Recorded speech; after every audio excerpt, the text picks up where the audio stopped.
Iniciando nesta manhã de sexta-feira o nosso culto, aquietando os nossos corações, porque as coisas vão acontecendo e algumas coisas a gente não consegue resolver, né? Deus Todo-Poderoso e Pai querido, amado e maravilhoso e poderoso e grande, justo e fiel, aquele que nos perdoa, aquele que nos salva, eu exalto e glorifico o Senhor na tua santíssima bondade e enorme majestade. Graças nós te damos por mais um dia, por todo o perdão, porque estamos aqui, é porque o Senhor nos permite e nós reconhecemos e te exaltamos e te glorificamos por isso.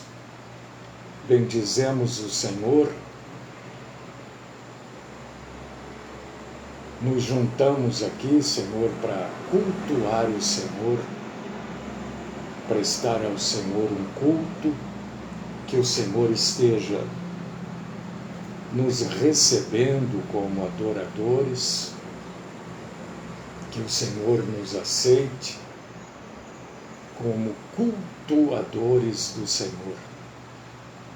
Fala conosco, livra-nos, Senhor, da mentira, sustenta-nos nas nossas fraquezas e livra-nos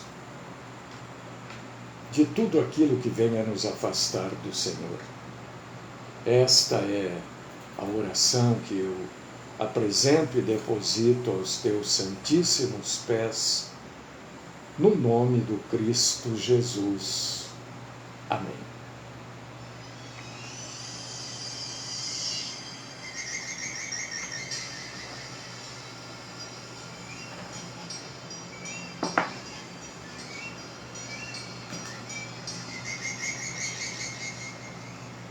Muito bem, deixa eu me aquietar aqui um pouco, porque as coisas vão acontecendo e a gente, às vezes, na maioria das vezes, nós não temos controle, né? Mas vamos nos aquietar, porque agora é hora de adorar a Deus. Adoramos a Deus cultuando a Ele em espírito e em verdade.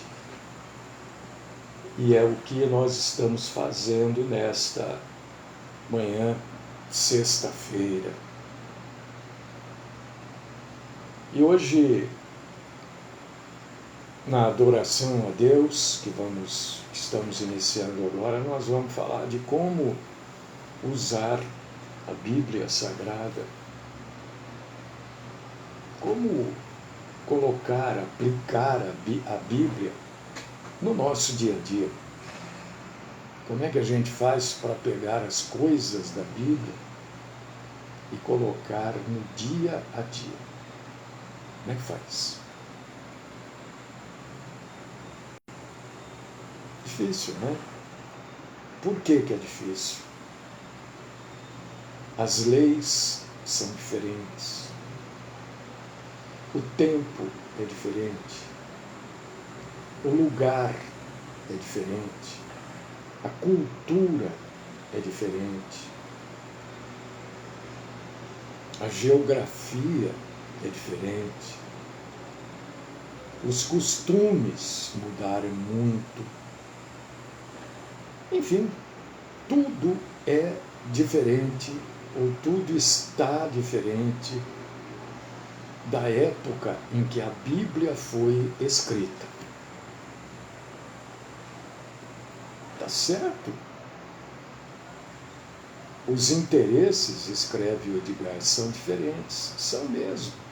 Está correto? Primeira coisa que a gente precisa entender, saber, né? As mulheres estão diferentes. muito diferentes.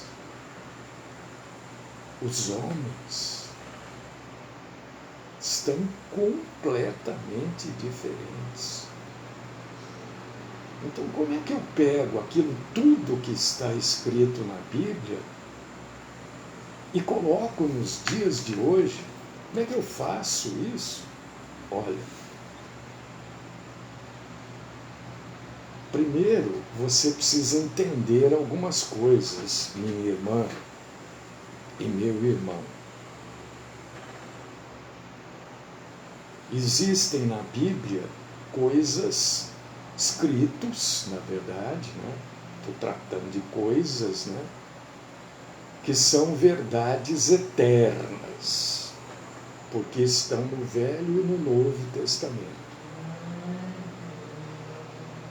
E existem coisas que eram especificamente para aquela época, para aquela era, né? Então você deve estar... mas como é que eu vou saber a diferença?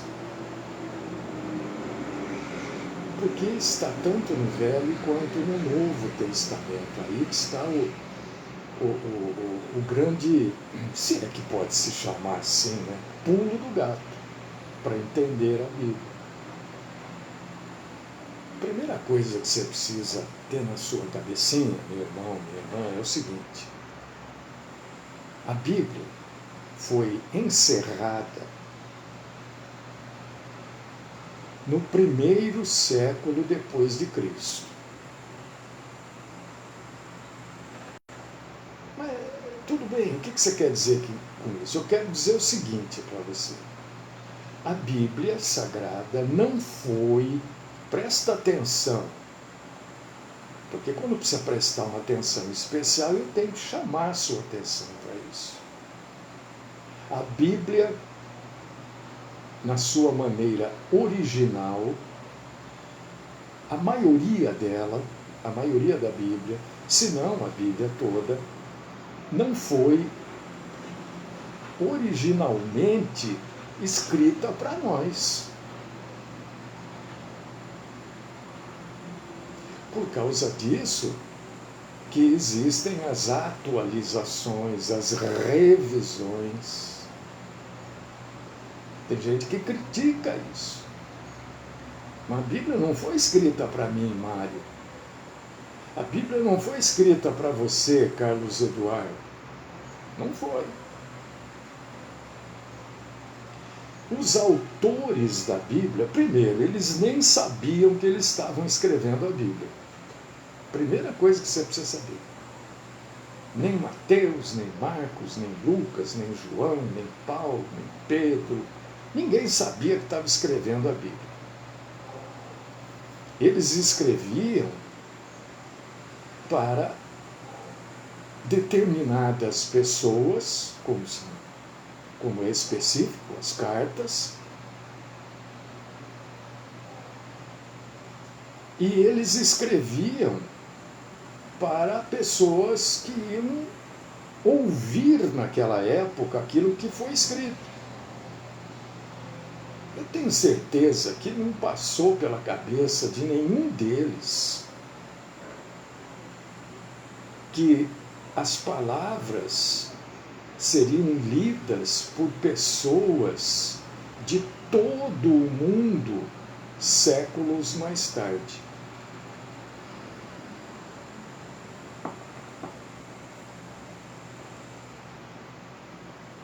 Você acha que Paulo sabia que 2000 anos depois, você, eu, nós estaríamos lendo uma das cartas dele ao povo de Corinto, né? 1 Coríntios, por exemplo? Claro que não. Então, hoje nós temos que ter um cuidado especial ao interpretar a Bíblia, porque nós somos cristãos de 2000 anos depois que a Bíblia foi escrita.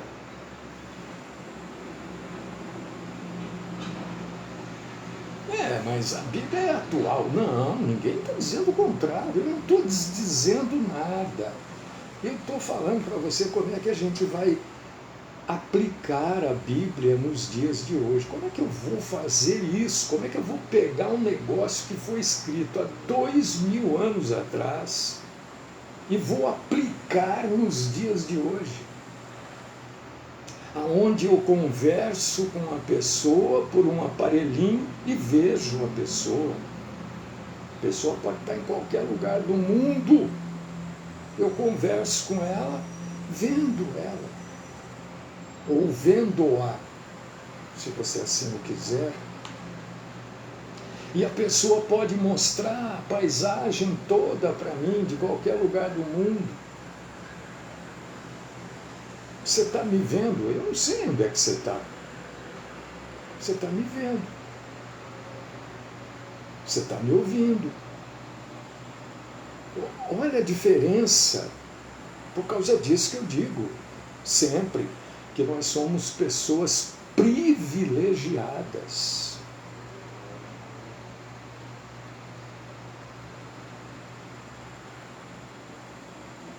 Eu coloquei ontem lá no grupo,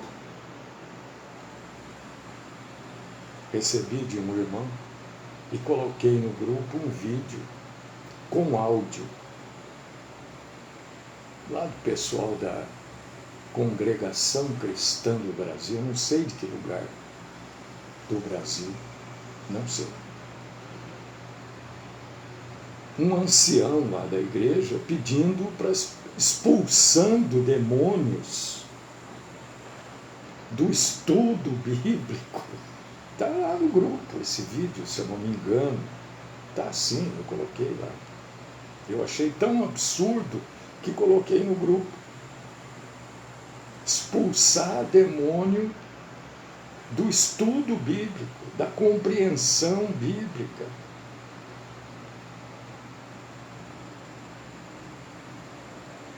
O que você quer que eu fale? O que você quer que eu fale?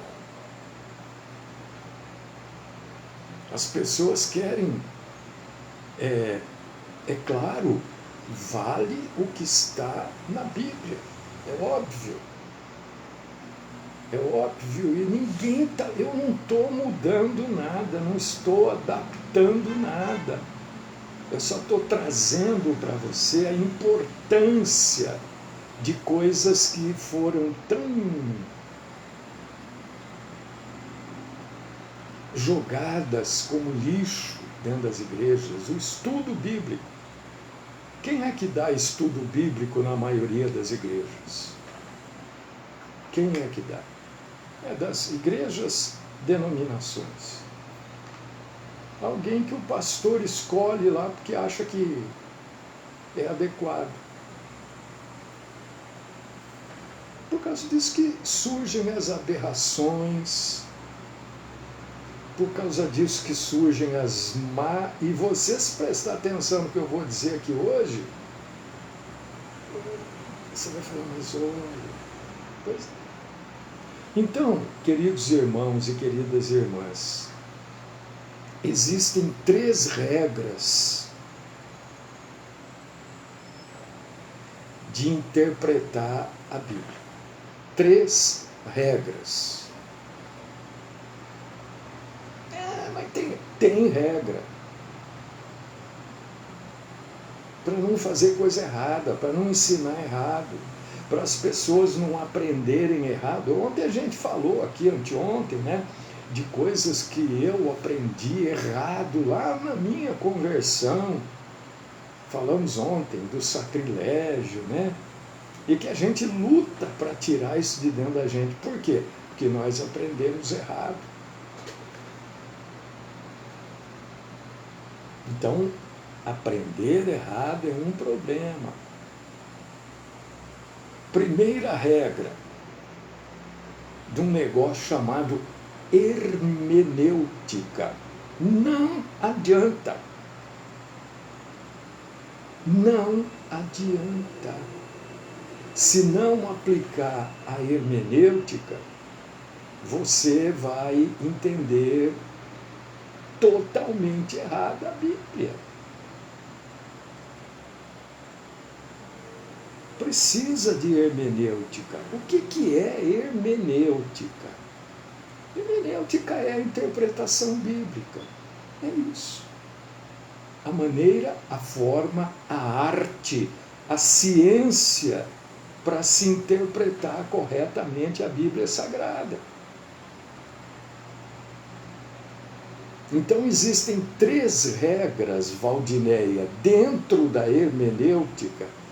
Se você não aplicar, você vai interpretar errado, Sebastião. Não adianta. Não, mas o Espírito Santo. Então, claro, o Espírito Santo é a parte mais importante da interpretação bíblica. Agora, se você não souber ler, você vai interpretar a Bíblia? Se você não souber entendimento de texto, você vai interpretar a Bíblia? Não. Porque o Espírito Santo, a própria Bíblia diz, te faz lembrar.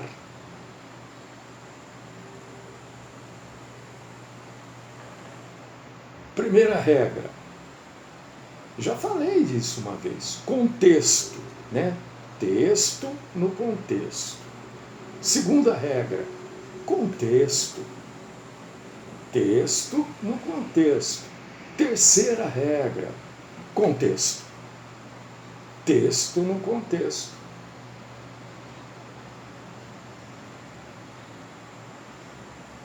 Isso quer dizer o quê? Que usando isso, texto no contexto, nós vamos chegar numa compreensão melhor possível do que a Bíblia significava ao seu público original, o público para quem ela foi escrita.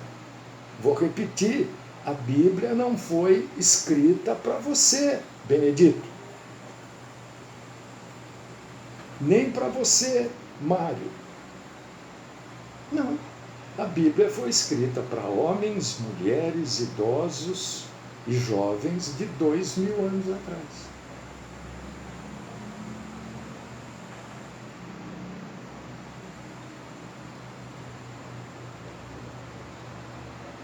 Se a gente conseguir uma aplicação,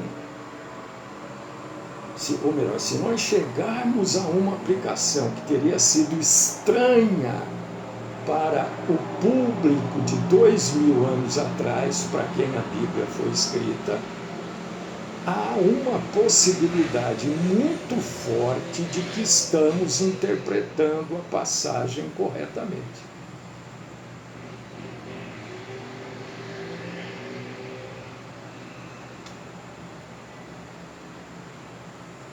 Porque a gente precisa considerar as diferenças entre nós e eles e nós.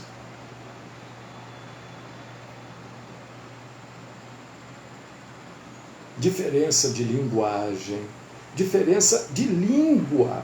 A Bíblia não foi escrita em português, nem em inglês, nem em espanhol, nem em alemão. A Bíblia foi escrita em aramaico, hebraico, grego e alguma coisinha no latim. Uma coisinha ou outra. Acho que é isso. Então isso tudo precisa levar em consideração a hora que você lê, a hora que você quer interpretar. Por causa disso que existem as atualizações. Não é atualizar a Bíblia, é melhorar as palavras da tradução. Isso que é Bíblia atualizada, revisada, entendeu? Melhora as palavras da tradução. Às vezes usaram determinada palavra para traduzir para o português e com o passar do tempo a gente acha uma outra palavra melhor ali. Não está mudando a Bíblia, está dando um entendimento melhor.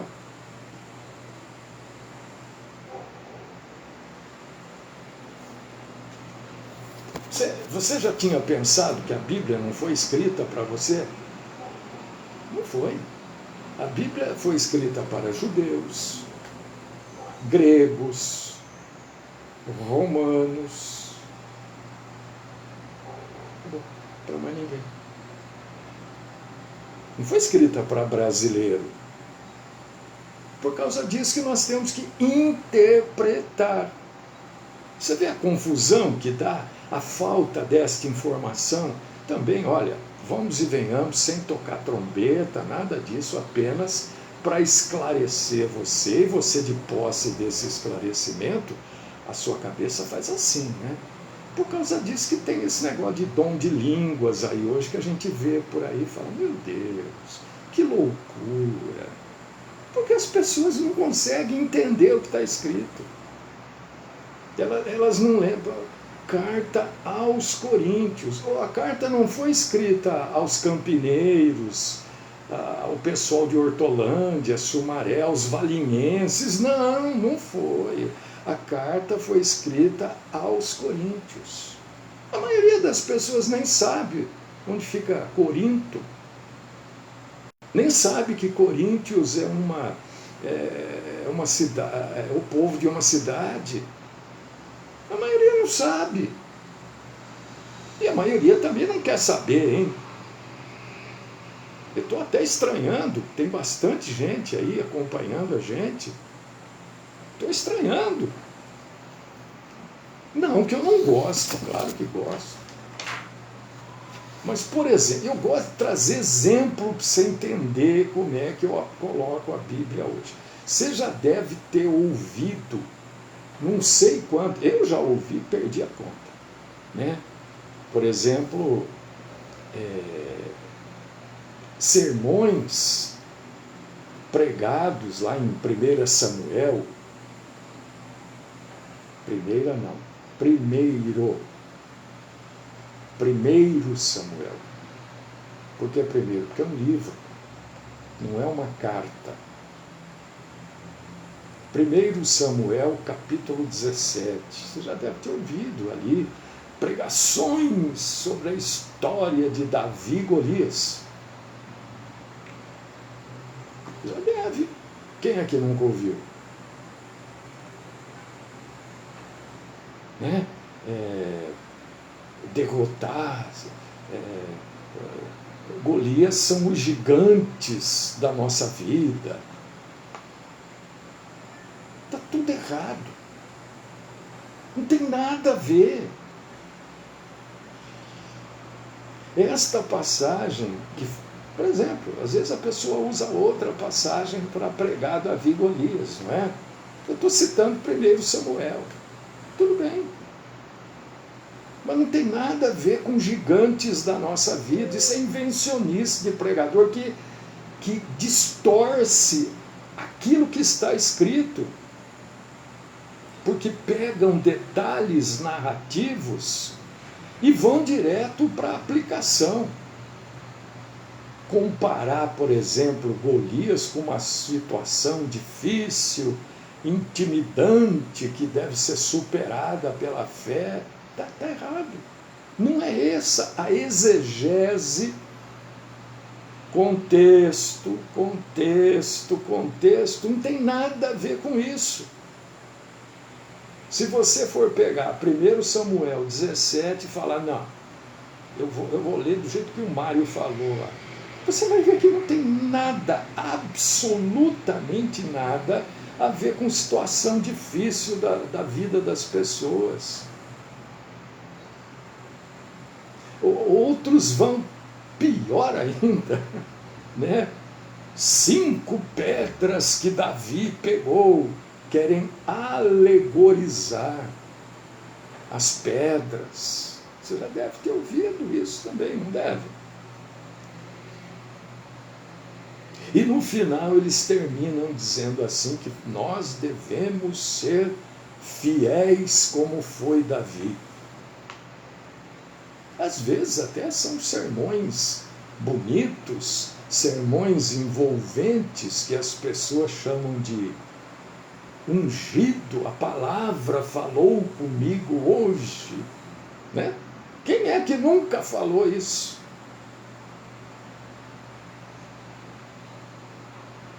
Primeiro Samuel 17. Por que eu estou falando tudo isso? Para você entender. A gente precisa entender primeiro. Primeiro Samuel 17. Como o público para quem isso foi escrito compreendeu aquilo que estava escrito. Para eu saber isso, eu tenho que determinar na leitura o objetivo global de 1 Samuel como um livro. Não tem nada a ver com derrotar a gigante da vida. Absolutamente nada. Isso pode ser uma aplicação da passagem. Uma aplicação, aliás, muito distante. Estou sendo generoso, hein? Estou sendo muito generoso aqui. Mas como interpretação, é zero. É tratar Golias como dificuldade da vida é uma interpretação completamente distante do texto. Você sabe o que o texto está, na verdade, dizendo? 1 Samuel 17. Você sabe?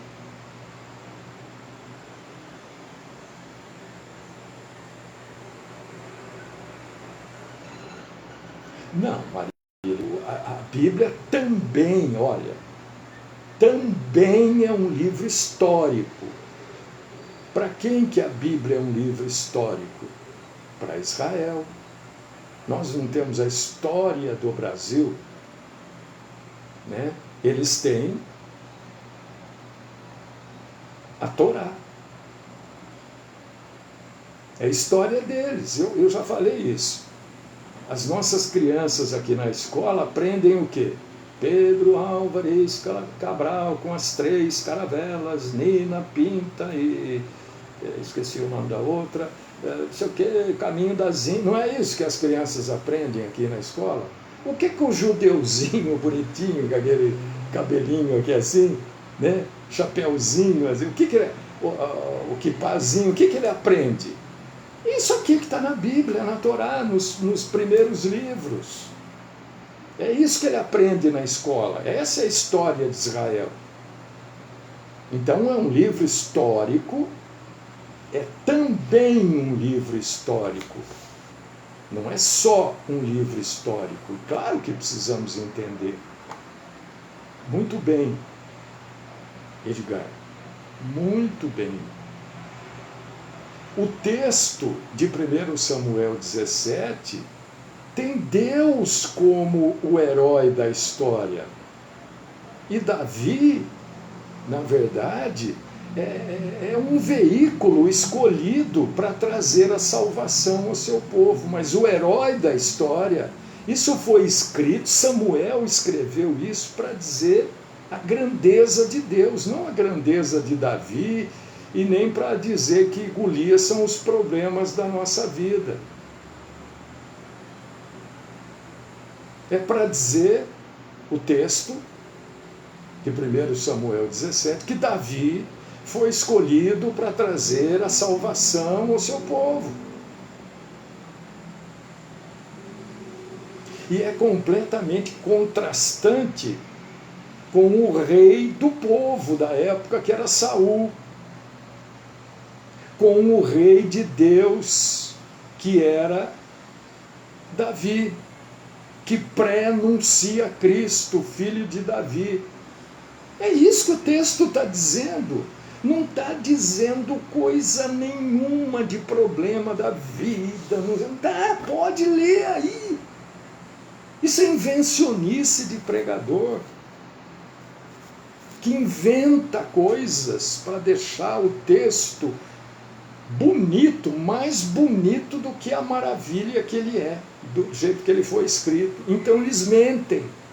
E eles acham que estão certos, que é o Espírito Santo de Deus que está dizendo aquilo para eles. Aí quando você vai estudar, você fala, mas é tudo mentira. Pode ser eloquente a pregação, pode ser o pregador pula, grita, berra, tudo bem. Mas está falando um monte de bobagem. Não adiantou nada. Isso que é estudar a Bíblia, é entender o que está escrito. Você quer ver um outro texto? Você quer ver um outro texto? Abre aí, meu irmão, minha irmã. Se passar uns minutinhos, você me perdoa, mas eu não posso deixar de falar isso para você. João, capítulo 14, versículos 13 e 14.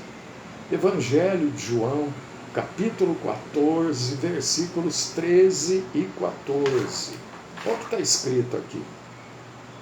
E tudo quanto pedirdes em meu nome, isto farei, a fim de que o Pai seja glorificado no Filho. Se me pedirdes alguma coisa em meu nome, eu o farei. Nossa, esse texto aí, eles pisam em cima do texto, mentem descaradamente, principalmente essa pastorzada neopentecostal e pentecostal. Você tem alguma coisa contra? Eu tenho contra as mentiras que eles pregam.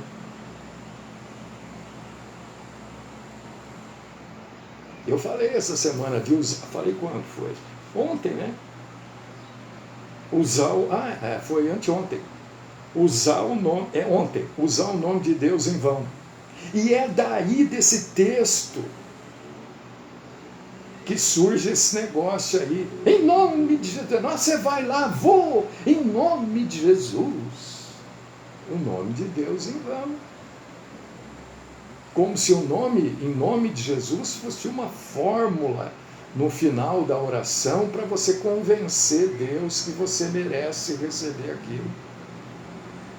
Se você for texto no contexto, as 3 regras primordiais da hermenêutica, você vai ver verdadeiramente o que Jesus está falando. Jesus estava com os seus discípulos no cenáculo, na noite da sua traição. E aí Jesus fala esse tipo de coisa. O contexto quer dizer o quê? Que Deus iria prover recursos necessários para que os discípulos terminassem a tarefa que Jesus havia passado para eles, que era levar as boas novas. É, na verdade, uma palavra de conforto. Pode ler aí, irmão. Irmã, lê aí, ué. Se achar que não é, leia. Aliás, leia, achando que é também, leia. Porque Jesus ia deixá-los nas próximas horas, então ele está levando um conforto espiritual verdadeiro, realçando inclusive a vontade soberana de Deus nesta fala dele para os apóstolos. Existe uma aplicação aos cristãos do século XXI? É claro. É aquilo que eu falo sempre para vocês. Por que a gente ora? Para buscar a vontade boa, santa, agradável de Deus, não é? Não falo isso toda hora? E é aí que está a aplicação para nós no século XXI, orar de acordo com a vontade de Deus. Aí Deus vai dar aquilo que precisamos para você realizar a vontade dele, para que a vontade dele se realize através de nós. Ah, pastor, mas aí ficou chato. Mas é o que está escrito na Bíblia, é a verdade. Eles mentem, eles inventam coisas. Eu não estou nem dizendo que seja por maldade, é por ignorância.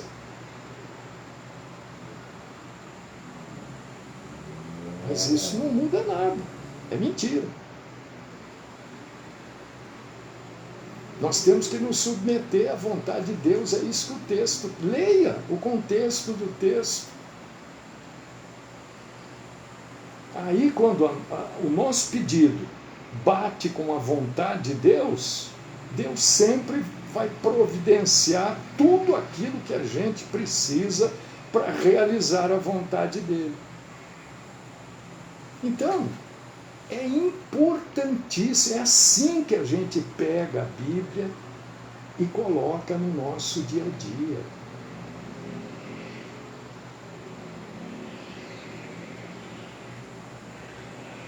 Não, irmã Marília, que bom que você caiu fora da mentira, né, querida?